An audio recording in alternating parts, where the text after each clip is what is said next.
Meus pais me enviaram uma mensagem de WhatsApp à meia-noite. Sabemos que você gastou 2,6 milhões de reais para salvar nossa casa, mas sua irmã não quer você no almoço de ação de graças.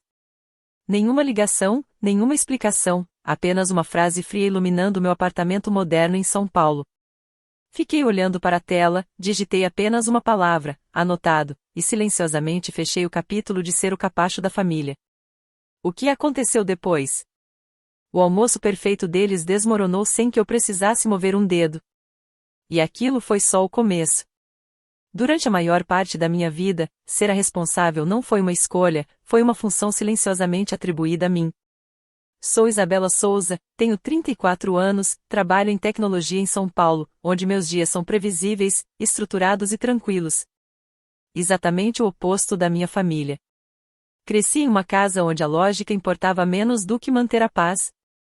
E manter a paz quase sempre significava proteger minha irmã mais nova, Marina, das consequências de seus próprios atos. Marina sempre foi a filha favorita desde que aprendeu a formar frases. Brilhante, charmosa, magnética, de um jeito que fazia os adultos elogiá-la sem que ela precisasse conquistar nada. Quando queria algo, não pedia, esperava receber. E meus pais sempre entregavam. Se ela cometia erros, eles amorteciam a queda. Se gastava demais, cobriam. Se magoava alguém, diziam que era apenas expressiva. Enquanto isso, aprendi a me manter serena, útil e confiável.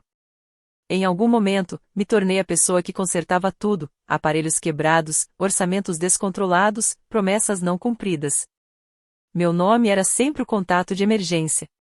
Não por dever, mas porque a alternativa era assistir tudo desmoronar. 6 meses atrás, quase aconteceu. Meus pais me ligaram em lágrimas, com a voz trêmula, admitindo a verdade. Estavam meses atrasados nos pagamentos da hipoteca da casa à beira do lago em Minas Gerais onde moravam há décadas. Marina havia começado a pedir dinheiro novamente, desta vez drenando o fundo de aposentadoria deles para cobrir compras impulsivas e ideias de negócios mal planejadas. Além disso, eles mesmos haviam tomado algumas decisões financeiras ruins, tentando resolver tudo discretamente. Faltavam semanas para perderem a casa. Não hesitei. Vendi investimentos que levei 15 anos para construir, meu apartamento alugado no qual investi tempo e dinheiro, e usei recursos que havia planejado para meu próprio futuro. Quando a poeira baixou, eu havia transferido para eles 2,6 milhões de reais, sem questionamentos. Meu advogado insistiu em formalizar tudo por escrito para proteger a todos, e meus pais, desesperados e gratos, assinaram cada página sem pestanejar. Por alguns meses, tudo parecia estável novamente. Marina voltou ao seu ritmo habitual, roupas de grife, atualizações chamativas nas redes sociais, novas ideias de carreira a cada semana. Meus pais ignoravam, dizendo que ela estava apenas se encontrando, a mesma desculpa que usavam há anos. Eu me convenci de que não era mais meu lugar intervir. Ainda assim, havia momentos em que eu não era convidada, conversas das quais eu não fazia parte, fotos de família das quais eu estava ausente, viagens nas quais ninguém lembrava de me incluir. E cada vez que um pensamento silencioso surgia na minha mente, eu paguei pelo teto de vocês, porque estou de fora. Eu o reprimia, me convencendo de que estava exagerando. Mas toda essa contenção e negação desmoronou na noite em que eles enviaram aquela mensagem. A noite em que me disseram que não era bem-vinda no almoço de ação de graças porque Marina não queria. A noite em que tudo mudou. Deve ter sido a 10ª vez que li a mensagem. Sabemos que você gastou 2,6 milhões de reais para salvar nossa casa, mas sua irmã não quer você no almoço de ação de graças. Não porque eu não entendesse, mas porque não conseguia acreditar na casualidade com que foi dita. Como se pedir para eu não ir fosse a mesma coisa que lembrar de levar a sobremesa. Nenhuma desculpe, nenhuma tentativa de diálogo, apenas uma decisão sobre mim tomada sem mim, comunicada através de uma tela brilhante à meia-noite. Por um momento, fiquei imóvel, esperando a onda familiar de desculpas surgir dentro de mim, o hábito de defendê-los, de justificar suas atitudes, de me encolher para que Marina ficasse confortável. Esperei a culpa, a autopunição, a voz sussurrando, eles não queriam dizer assim. Mas, em vez disso, surgiu outra coisa, uma quietude intensa, daquelas que antecedem uma tempestade. Então meu telefone vibrou novamente. Desta vez era Marina. A mensagem dela era curta, direta, quase entediada, não é pessoal. Só quero que a noite seja tranquila. Você pode ser intensa. Vamos almoçar na semana que vem. Intensa. Fiquei olhando para essa palavra até ela borrar. Eu não era intensa quando vendi meu apartamento alugado para que nossos pais não perdessem a casa. Eu não era intensa quando cobri a bagunça do cartão de crédito dela sem espalhar para o resto da família. Eu não era intensa quando dirigi 2 horas à meia-noite para buscá-la após mais uma oportunidade de negócio fracassar. Mas agora eu era intensa porque ela não queria lidar com a existência de quem não podia manipular. Senti algo estranho subindo pela minha coluna, clareza. Digitei uma palavra de volta, anotado. Sem raiva, sem sarcasmo, apenas definitivo. Pela primeira vez em anos, aquela sílaba única não parecia rendição, parecia um limite se firmando. Parecia escolher a mim mesma. Coloquei o telefone de lado e atravessei meu apartamento moderno em São Paulo, sentindo o piso de madeira frio sob os pés. Abri o pequeno cofre no canto, algo que raramente tocava. Dentro, havia uma pasta simples, fina, mas pesada de significado. Meses atrás, quando paguei a casa à beira do lago em Minas Gerais, meu advogado, Daniel, insistiu em redigir um contrato formal. Não por desconfiança, mas por proteção. Meus pais, emocionados, tremiam enquanto assinavam cada página, mal lendo, apenas segurando minhas mãos e dizendo que eu os havia salvado. Aquela pasta continha todas as assinaturas, cláusulas e prazos, incluindo o que estipulava que eles tinham 6 meses para recomprar a casa pelo valor de mercado ou começar a pagar aluguel. 6 meses. E o almoço de ação de graças marcava a última semana. Passei os dedos na borda das folhas. Por anos, minha família contou com o fato de que eu nunca reagiria, que sempre seria confiável, aperdoável, fácil. Mas ali, pasta em mãos, percebi algo simples: eles confundiam silêncio com aceitação. E desta vez, aprenderiam a diferença. A pasta parecia mais pesada do que o papel deveria ser. Talvez porque carregava cada desequilíbrio da minha família, cada sacrifício silencioso que fiz, cada limite que nunca estabeleci, cada desculpa que aceitei quando deveria ter ido embora. Levei-a até minha mesa e a abri, iluminada pela luz suave do loft. Durante anos, me convenci de que, se fosse paciente, razoável e generosa o suficiente, tudo mudaria. Que um dia meus pais veriam a diferença entre amor e conveniência. Mas, olhando para aquele contrato, algo se firmou dentro de mim: eles já tinham todas as provas que precisavam. Apenas escolhiam não enxergar. Abri meu laptop, a tela lançando um brilho pálido pelo quarto, e acessei uma pasta digital chamada Registros. Dentro, meses de documentação silenciosa, capturas de tela, pagamentos, boletos, extratos bancários mostrando transferências das contas dos meus pais para cobrir os gastos de Marina. Nunca usei para prejudicar ninguém, guardei porque estava cansada de ser a única testemunha da verdade. Enquanto percorria os arquivos, o silêncio ao redor ficou denso, quase elétrico. Meu telefone vibrou mais uma vez, outra mensagem de Marina, mas não atendi. Em vez disso, cliquei no contato de Daniel e liguei. Ele atendeu no segundo toque, a voz sonolenta: Isabela, tudo bem? Não, respondi calmamente. Mas vai ficar. Precisava iniciar o processo. Pausa. A casa? Sim. Envie a notificação antes do ação de graças. Outra pausa, mais longa, como se ele estivesse avaliando se eu realmente queria. Tem certeza? Sim, estou cansada de ser subestimada, respondi. As palavras saíram mais firmes do que eu me sentia, mas uma vez ditas, pareceram certas, sólidas, ancoradas. Certo, disse ele. Vou preparar tudo amanhã. Quando a ligação acabou, soltei um suspiro lento, que nem percebi que estava prendendo. Meu loft parecia diferente, mais leve, embora nada tivesse mudado fisicamente. A mudança era interna. Era o momento em que um limite ignorado por anos finalmente se materializou. Caminhei até a janela, olhando a cidade, luzes espalhadas por São Paulo como pequenas promessas. Abaixo, carros seguiam pelas ruas, pessoas indo para casa, alheias ao fato de que minha família, minha vida, acabará de girar em seu eixo. Atrás de mim, meu telefone vibrou novamente, desta vez com mensagem da minha mãe: Querida, não fique chateada. Isso é só mais fácil para sua irmã. Vamos compensar você depois. Depois. Uma palavra que ouvia a vida inteira. Uma palavra que sempre significava nunca. Fechei a mensagem sem responder. O almoço de ação de graças estava a poucos dias. Marina planejava sua noite perfeita, onde seria anfitriã, desfrutaria de atenção e fingiria que o mundo girava ao seu redor. Meus pais orbitariam ela como sempre, suavizando arestas, protegendo sua imagem, ignorando rachaduras. Mas não desta vez. Desta vez, as consequências chegariam à porta deles, não com raiva, mas em termos legais que eles mesmos haviam concordado, chegando exatamente quando menos esperavam, silenciosa, elegante e inevitavelmente. A manhã de ação de graças chegou sob uma névoa fria sobre a cidade, do tipo que faz o lago parecer suspirar. Na casa dos meus pais, porém, nada lembrava a calma. Marina estava acordada desde o amanhecer, aperfeiçoando um feriado que acreditava impressionar seus convidados. Ela havia convidado pessoas que queria convencer de que era mais bem-sucedida, estável e realizada do que realmente era. Vestia um vestido creme, cabelos em ondas suaves enquadrando seu sorriso cuidadosamente ensaiado. Ela se movia pela cozinha, dando ordens rápidas, ajustando cada detalhe da mesa, corrigindo a posição dos talheres que minha mãe havia colocado, lembrando meu pai de agir naturalmente quando os convidados chegassem. Meus pais giravam ao redor dela, meio exaustos, meio orgulhosos, completamente alheios ao que estava por vir. Eles não sabiam que uma entrega estava programada. Não comida, não decoração, não flores, mas algo totalmente diferente.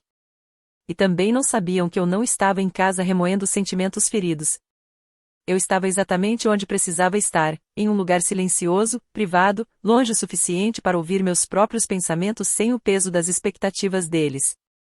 Olhei para o relógio, 11h42, exatamente no horário. Na casa à beira do lago, os colegas de Marina começaram a chegar, um casal de sua firma, incluindo seu supervisor direto. Entraram elogiando a decoração que ela dizia ter preparado sozinha. Ela brilhava com os elogios, absorvendo cada grama de validação. Minha mãe sussurrou a um convidado, quase se desculpando: nossa filha mais velha não veio hoje. Precisava de espaço. O mesmo tom que ela usava sempre que Marina cometia um erro: suavizar, proteger, dobrar a verdade em algo suave o suficiente para não machucar. Então a campainha tocou. Um som simples, mas que partiu o feriado ao meio. Mãe, atende, disse Marina, ajeitando o vestido. Deve ser a última sobremesa. Não era. Na porta estava um homem com um envelope lacrado e um pacote plano. Tenho documentos para Roberto e Elaine Souza, disse educadamente. Minha mãe piscou, confusa. Ah, deve ser algo que esquecemos de encomendar. Ele entregou o envelope em suas mãos, pediu uma assinatura e saiu sem cerimônia. Sem drama, sem gritos, apenas uma entrega silenciosa de consequências. Meu pai se aproximou, franzindo a testa ao ver o cabeçalho legal no topo: isso é do Daniel, advogado da Isabela. A sala ficou em silêncio, não porque entendessem, mas porque reconheceram o nome. Abre, disse Marina, ainda sorrindo, tentando minimizar. Talvez não seja nada.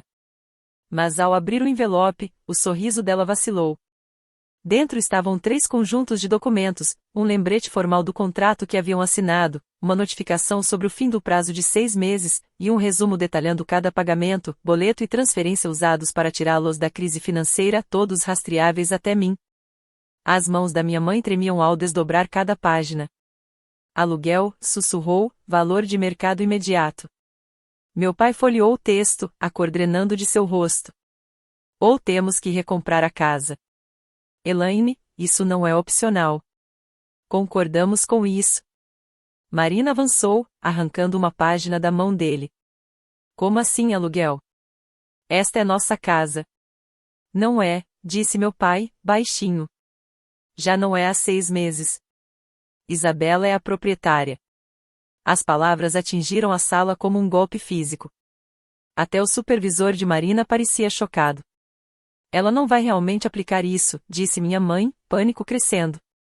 Ela só está chateada. Mas então Marina chegou à última página, detalhando o prazo. O dia do ação de graça zero limite. Não semana que vem, não mês que vem, hoje. E, quando o pânico começou a se instalar, Marina reconheceu algo mais: a assinatura no final do contrato, a dela. O que é isso? Gritou. Por que meu nome está aqui? Eu não assinei nada. Você assinou como testemunha no dia em que Isabela quitou a hipoteca, disse meu pai, pela primeira vez com a voz tensa.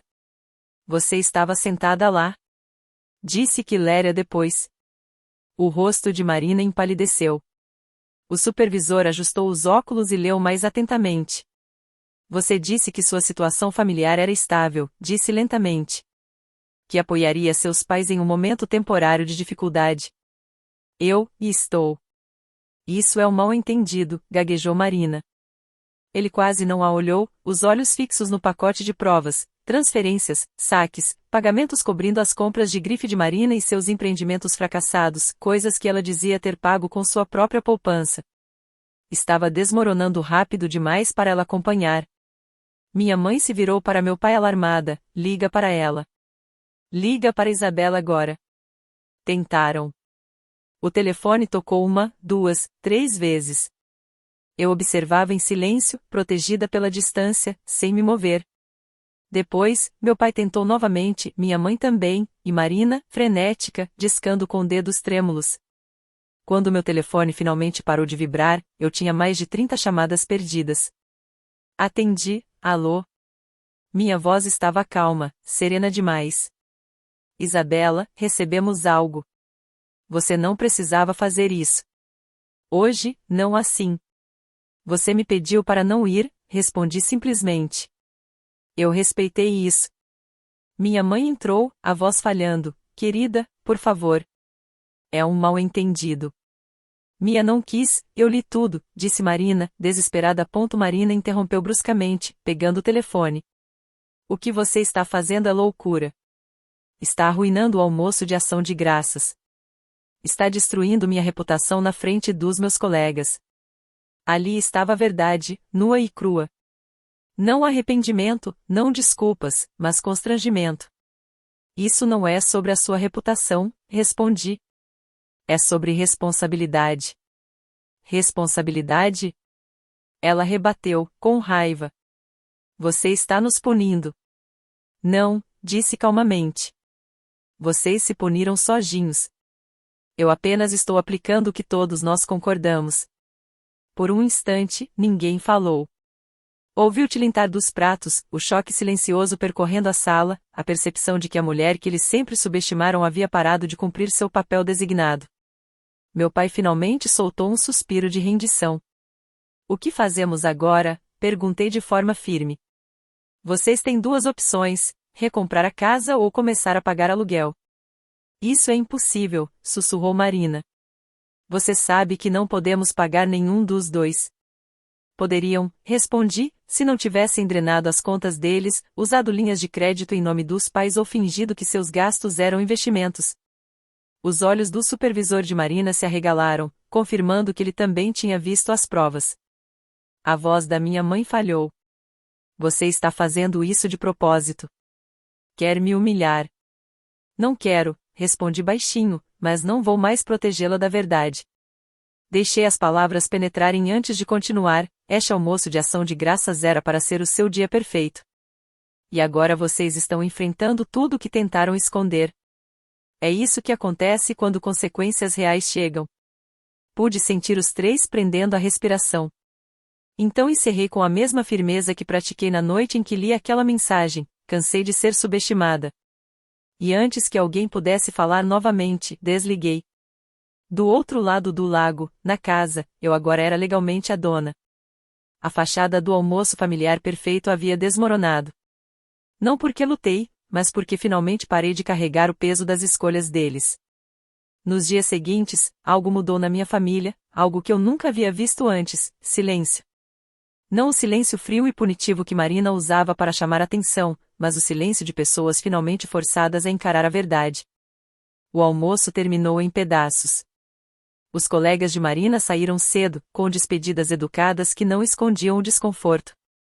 Seu supervisor mal manteve contato visual, ainda com os documentos frescos na mente. A imagem que ela tentava projetar desmoronou no momento em que aqueles papéis tocaram a mesa.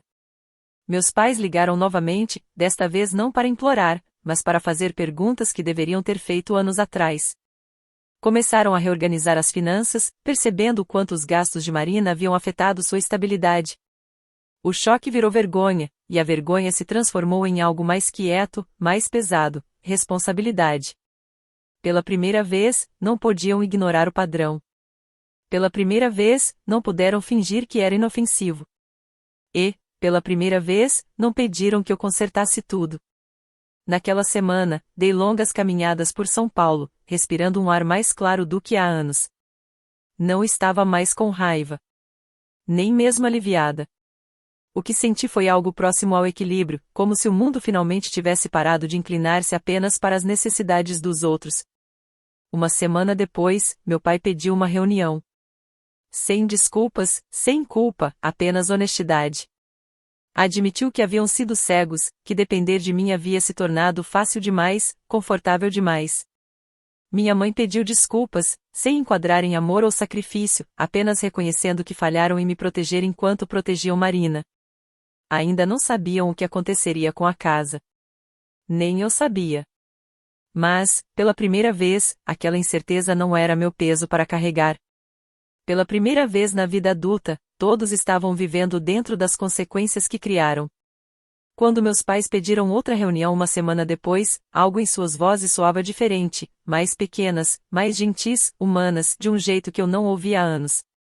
Não imploraram, não negociaram.